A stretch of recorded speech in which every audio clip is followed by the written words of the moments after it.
It's alive. Oh, it's alive. It's alive. It's alive. It's alive. Oh, in the name of God. Now I know what it feels like to be God.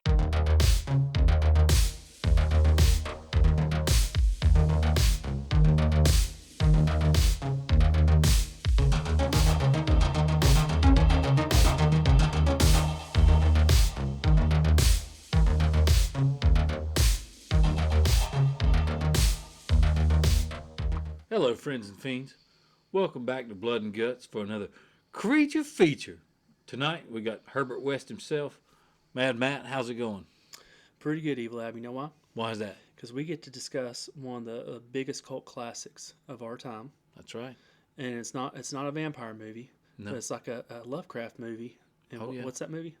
That's the Reanimator 1985 classic. Looks like we got a body count of 8 and a non-count of 5 off camera or already dead. Mm-hmm. Directed by the great Stuart Gordon, who has done many Lovecraft adaptations Right. like Dagon and From Beyond, Castle Freak. Mm-hmm. A lot of these also star our lead star in this, Jeffrey Combs, Fantastic actor. which is great. And I mean, as far as like a person who understands Lovecraft and a person who directs films, Mm-hmm. you know, in that same genre of that weird style of writing, you can't get any better than Stuart Gordon. No, I agree with you. And it's amazing how this actually come from. Like he was actually having a conversation with friends who he say he sees a lot of vampire movies, but why is there not a lot of Frankenstein type of movies? Yep. And the friend suggested he read some Lovecraft, and they said he went to his library and they actually didn't have any of his work, so he had actually had to request it sent to him. Yep. And said when it actually came to him, that it was so old that when he was turning the pages were almost disintegrating in his hands. But man, he enjoyed what he read. Yeah. And it shows like in the labor of love that went into this. Like he didn't have a huge budget with this one. Like it's depending on where your research is, it was either $900,000 or anywhere up to 1.3 million. Yeah. So to do what he did with that amount of money was a fantastic job. Yeah, and on a side note, Lovecraft himself has been noted as saying that he didn't particularly care. There's several Reanimator writings, but he didn't care for the story itself. The only reason that he did it was to make his, I don't remember, it was such a small amount, 10 cents, 25 cents. So it was very small, the amount that Lovecraft actually made per issue of his Reanimator stories. Right. But it led to these films. I particularly love the story. I remember reading the stories when I was in high school because I started reading Stephen King at a very early age, and then I went to look at who did Stephen King idolize. One of the names was Lovecraft. So of course I started deep diving into that, and I found that although his writing is very old school and it's very, there's some static around it. I do enjoy the writing of Lovecraft. Well, let me throw this to you then, because I've not read any of Lovecraft's work. I'm ashamed to say. So, if someone were to get into that, what would be a good place to start? I would say start with one of the anthologies, just especially the short stories. Okay. You got 10, 15 pages. Some are even shorter than that. Some are a little bit longer. But kind of go into those. You have the Mist, the different like type of stories like that where it's just this creepy setting, and especially like you got Dagon, which is this sleepy, and your Lovecraft fans will relate to Horror Nights as your dead man's pier Right. house. You got this weird village where the people kind of have a little bit too much to do with like fish-like qualities, Right. but they're not quite human, but they're not quite fish. Something's going on here.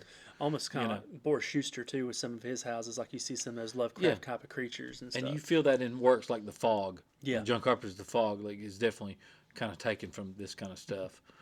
Well, But this is one bit of research I found too is like Stuart Gordon, when he first was conceiving this, he was actually thinking about doing it as a theatrical stage play or a television production for like just cable TV. and but he couldn't get no buyers. So I would love to see how he would tailor that to like to be made for TV, because I don't know if he was talking about for network or for like HBO, like which one it was, because it didn't really specify. But Yeah. like if it was network TV, I would have loved to see what his thought process would have been, how he could edit that down to be able to get it on TV. Yeah, I don't know. This one's such a heavy, but it's got a lot of violence, a lot Yeah, of a lot of blood and gore. gore, nudity, Blood and all guts. that, all blood and guts, which we love in here. You know, you got David Gale as Dr. Carl Hill. Fantastic job You in got this movie.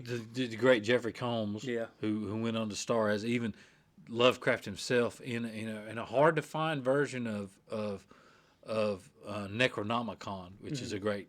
I think it's from 1993. I think you're right. But then you got Bruce Abbott, Barbara Crampton, several The heavies great in Barbara this. Crampton, yeah.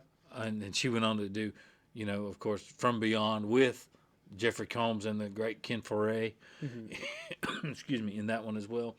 And yeah, just a great film, and I love the use of the glow stick juice Yeah. in this one as the reagent. It looks great on camera. Like It you does. see that, It like looks it really great. stands out.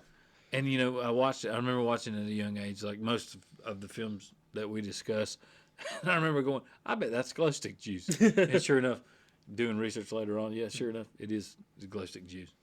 Well, like you're praising Stuart Gordon, like the film itself was shot in 22 days, but they said the cast was already well prepared, because weeks prior to the actual shooting, they actually went to Barbara Crampton's apartment like multiple times to do rehearsals and kind of go through like the blocking. Yep. And so that once they actually got time to shoot, everything just flowed through, and it helped them develop a camaraderie that you can kind of see with how well they bounce off each other. Oh yeah. And their performances, and like just talking about Jeffrey Combs, like you can't talk enough about how he nails the part of Herbert West in this movie.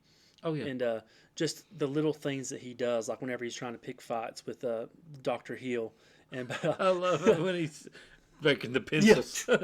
he's like, they're so far ahead, you know, they consider your work plagiarism. I know I'm not quoting that verbatim, but Yeah, like, yeah. It's like just, I love how he attacks him with that. Oh yeah, and this film is I've got in my notes, you know, 24 gallons of blood, fake stage blood, were used for this, and I think the effects director at that time had said, you know, maybe he had used like 8, maybe before this film, but this one called for 24, you know, gallons. So Yeah.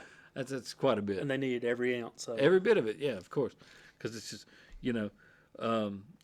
Also, another funny side note that I found while researching this was the cinematographer who did this also did some work for David Bowie as a music video director.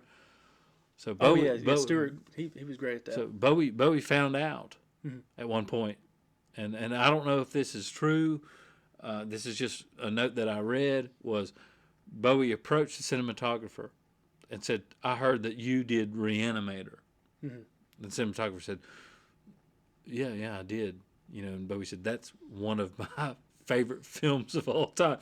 So the great David Bowie has his stamp of approval, which I already loved it, but just knowing that gets it even more of a stamp of approval from me.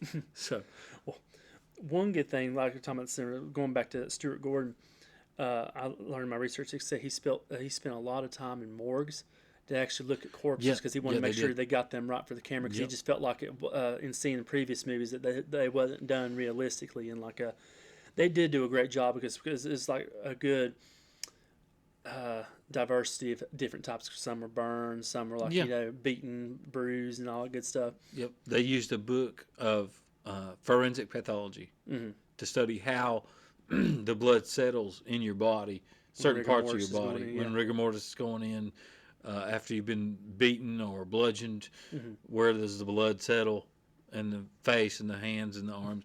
So yeah, they did their homework on it, which for a low budget film at this time, based on a story that's from, I don't remember exactly when Lovecraft wrote the Reanimator series or the Reanimator stories, but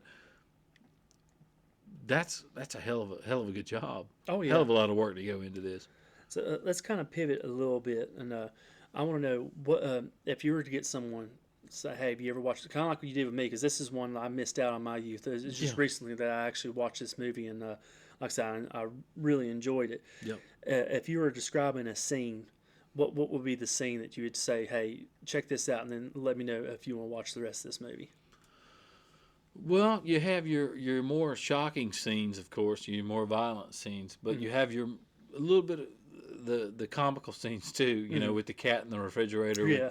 You know, when he says, "Oh, what was I supposed to do? Leave a note? The cat dead. We'll explain later." Later. You know, and then you got your other scene. You know, when he's walking around with the head, Uh-huh. he's bumping into stuff, trying to pretend like he's a real Yeah. person, but he's got the body. He's got like the trench coat and you know, like that kind of stuff too. But then you have some really macabre, you know, almost molestation scenes Yeah. that are really over the top. And I would say, yeah, it's not for everybody because No. it does hit you with comedy, but then it gets dark. Oh, it gets dark. But I love it. That's the kind of film that calls to me. One of Is my this- favorite scenes is when after Wes kills the doctor and he's trying to get that head stay up straight. He sticks it on the stick. And when he's pretending to be a corpse, Yeah. and that once he's got his shoes on. Yeah. It's like there's some comedy, but it's also very macabre. Yeah. So It does have a great mix, and this is one like when you're talking about it has great pacing. Like it's only Yeah. 86 minutes, but man, it really moves along. Yeah. But moves along like the story itself is really tight for the most part. There's some we'll get to a little bit later in critiques where some things are missing, but for the most part, it's a very tight story. Moves along. Oh, yeah. Great. Yeah. One other that's question. Stuart Then. Gordon. One other question I want to ask you too, because this is one I've noticed in my research that a lot of people are very divisive on. So I want to get your take on it. Do you think Herbert killed the cat, or do you think he really found it dead? No, I think he killed the cat. You think he killed the yeah, cat? I think he killed the cat. Yeah, a lot of people Yeah. people go I back think and he forth killed because the some cat. people their argument is that he did find the cat because for the most part he doesn't lie. He may not tell you the whole truth, Right. Yeah. but he won't. Yeah. But he does do tendencies too, where like he'll stick his hands in his pockets, which is kind of like body language of somebody that is a not tail, being true. like a Yeah. poker tail. Yeah. Right. Exactly. So yeah, I go back and forth, but I think he killed the cat too. But Yeah. And in the story, you know, if you go to read the story, you know, there's several hypotheses going on where he is experimenting on animals and different things and stuff like that. You know, almost it is very much like a Frankenstein type of story right, that Lovecraft wrote just to turn out a paycheck. But yeah, there's he's a shady character. I mean, he's definitely a shady character. So he is. And like I said, there's one thing too we really touched on. We were talking about what Stuart done with the budget he had, but man, the makeup effects in Yeah. this movie were top the notch. makeup effects are great. And like when the reanimated corpses come back, like especially the ones at the very beginning with the eyes are bulging out, fantastic. And the big guy at the beginning, the big guy they bring back that crushes the door, does all Yeah, the real big dude. That was Arnold's stunt double for several years. I was doing some research and found out that was Arnold, and I can't remember which films exactly he doubled for, but that was Arnold's double for quite a while, up into the later films as well. right. So, which is why sometimes you'll see that guy and you'll be like, that looks kind of like Arnold. Well, that was his stunt double. And I was like, Yeah, yeah, that makes didn't know sense. that. I didn't know that till just the other day doing a little bit more research on it. But yeah, Like I love like the way the Dean Halsey how he looks when Halsey. he comes back. And it's I love too. They actually said like he's Stuart Gordon. crazy. He'll call the corpses on set. He'll call them speed freaks whenever they come back. And man, I can't think of a better way to describe them because they do act like they're on speed running around. Yeah, you don't have your regular slow walking zombies. No. These are reanimated, and he doesn't. I like the fact that West doesn't know exactly how much he used previously, Right. or exactly how much to use going forward. So you have several scenes where he's like, "Well, I don't know. I need to use it just a little bit more, or maybe I used too much." So it brings. So there's no control to the experiments Right. that are going on, and I love that. Oh, I do too. But yeah, we got so the glow sticks were used as the reagent, and supposedly, according to the notes, doing the research, is that was one of the first times, if not the first time in film, that glow stick liquid has been used on film, which it looks great. Yeah. It looks great for the marketing, but it looks great in the film itself. Well, that's one thing that does draw you, like that cover art. You see him holding up that syringe, and it's filled in there. It's like green, bright it's neon glowing green. like hell, and you see it in the fridge. Yeah. And you see it in the needle. It's just glowing like hell. That it looks awesome. Mm-hmm. It really looks awesome. In this, and so we're going to cut back over to one of our favorite segments, the parental guide. Now, I know you like these kind of segments. Yep. So with the parental guide, Karen has taken to the internet and decided to grace us with some reviews for these films. So I'll go ahead and fire one off, and if you got one you want to fire off, feel free. So here, and we're not ad-libbing these. These are exactly as they were written. We're not cutting anything out. So a zombie's testicles are shown for a few seconds. Obviously fake, and they don't look that much like what they really are. Karen was wanting to see the real thing. Karen was she knows what the real thing looks like. She's just argued a manager, and she's ready to see some nuts. Before going nuts. Before going nuts. Yes. I've got one. I've only got one today that I found Okay. that spoke to me, but this was a good one. 2 men drink glasses of wine in one scene. Oh man, whatever will we do? Yeah. Whatever will we do? I wonder if it was red or white. I'm probably gonna guess red. Yeah. But that Karen. I've got a few more for you. A man's eyes inflate and explode. Very gory, as it would be. In a horror movie. Yeah, we're talking about the Reanimator. The scene where a zombie molests and attempts to rape a captive woman may be triggering for some. It may be. It may be. It's Yeah. pretty out there. Got a few more for you, and keep in mind these are written by Karen. We did not make these up. 2 characters start to make out in the hallway. The scene cuts to them having sex with thrusting scene and overly dramatic moaning heard. Lord have mercy. A cat suddenly jumps onto them, and they stop. Bare buttocks and breasts are seen as the woman puts her clothing back on. As you would do If a cat jumped on if a you. cat jumps on you when you're making whoopee. And one use of both bastard and bitch are used in this film. I don't know if that's true. I mean, that's from Karen. Yeah, we'll have to rewatch him and do a swear meter. With swear-o-meter, exactly. And yeah, you touched on the 2 men drinking wine. So yeah, it's definitely a gory film. It's an awesome film. Yeah. It's a really good Lovecraft adaptation. But as far as it goes, Stuart Gordon is your man if you want a good Lovecraft film.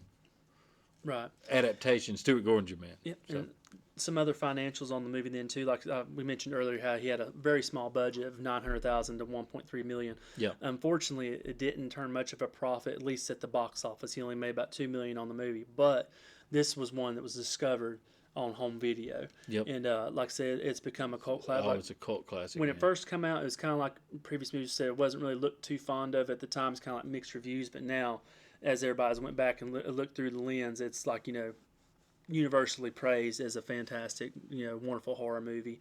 And like I said, it's not one we've talked about in the past that'd be a gateway. This is one like, where you want the kids to be a little bit older for you to introduce them to this one. yeah, you don't want to show this one to the kids. And I even was reading the thing where Jeffrey Combs himself had not had much experience with Lovecraft or any of the works, and kind of went and read the works and was like, what the hell? How are we going to do this? So Stuart Gordon kind of coached him through what was going on. But it's definitely a heavy hitter, and it's a cult classic, and one of my personal favorites. Yeah. I just love this film. Well, like I said, I missed it. Like growing up, it's just one that always never never. It was on my radar because I'd always heard it. And I've always heard good things, but I Yeah. just never got around to watching it. So whenever you introduced me to it, I thought it was a very well done movie. And like I said, Jeffrey Combs, he just totally knocks it out of the park. And like Yeah. I mean, Bruce Abbott plays Daniel. He does a great job as well because he's so torn. Like he's like, we shouldn't be doing this, but then he just sees a little bit of what's going on, and he Yeah. kind of pulls him back He sees a into it. little bit of humanity in Yeah. Herbert West as well, and you got Barbara Crampton as the love interest, Right. and she's kind of caught in the middle of it, and she's also torn. Mm-hmm. But it's just such a great casting in this. Yes. And you watch this, you know that what the budget is, but expectations are higher, and it exceeds those It expectations. does. Absolutely. So, As we like to do, like our Goldblum meter yep, out of the 5 great Goldblums. Jeff Goldblums. What would you give this one? I'm giving this one a 5 Goldblums. I'm gonna give it a just slightly, and I'm gonna give it 4.5. It's about perfect for me. But one of the critiques I have is on the editing room, some of the scenes did get cut, and I'm sure it's for pacing issues. But one of them was that would have been integral, knowing how the Dr. Hill got all those corpses or the reanimated corpses and zombies to do his bidding. And one of the things they cut out was showing how he was a hypnotist. And then in the original script, they actually had he was, after he injected them, he hypnotized them all, and that's how they do his bidding. Yeah. So that would have been great to have in there because it kind of like comes out of left field. Like, how's he able to control all these people? Just a minor nitpick that has like just a very small plot hole. But other than that, for me, it's about near perfect. So like I said, I'll give it about 4.5 Goldblums. Okay, yeah, there it is, folks. We got 5 and 4.5 Goldblums on the Highly Goldblums recommend- on the Goldblum scale. Yeah, highly recommend it. Yeah, and it's a good one. I love it at Halloween. I love it, hell, anytime really. Yeah. If you're looking for a good film and you just want to laugh, you want a little bit of gore, you want to be a little bit grossed out. I mean, there's some gross shit in this, and it will get to you. But if you like that kind of thing, fire it up, and you can't go wrong. And Stuart Gordon, I would say check out From Beyond if you're into this one, and Dagon, and a few of those other films. But yeah, as always. Leave us some comments. Let us know what you thought of Reanimator. Do you love the sequels as well? Is this one that you really don't like? Like I said, just let us know. We like to hear from you. Be sure that you like the video, subscribe to the channel, and send this video to your friends and your enemies or any reanimated corpses you know. Or any professors that you don't like. Yeah. Kind of like Dr. Hill. You know, send it to them and threaten them. And as always, remember.